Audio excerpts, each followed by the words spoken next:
Right, Hobby King skipper mods. I've done a few mods to this, but without wanting to spend any extra money on it, because as we know it's a cheap plane and it should be a bit of cheap fun. First thing I've done is I've actually moved the push rod down on the aileron servo a bit more, both sides.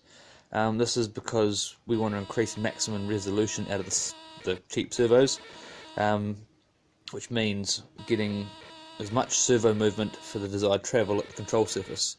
So I've done that. You'll notice I've also kinked it because I noticed that under load it was bending the push rod and the horn around both ways.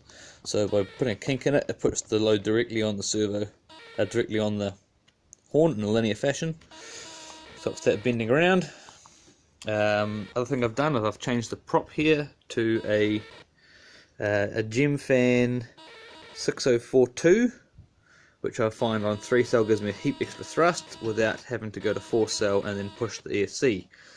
The other thing you might notice is my rudder seems to be kicked off in a real weird angle.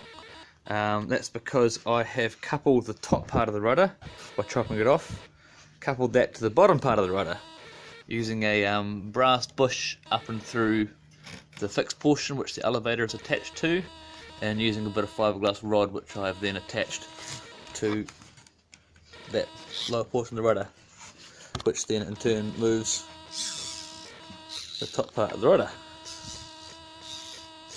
I have used a couple of Robart hinges on the bottom part because, as we know, that tends to tear. Yeah, that's pretty much all I've done. The other thing I've done is put a bit of laminating film on the bottom of the hull, which is pretty standard. Yeah, I'll get a flight video up soon.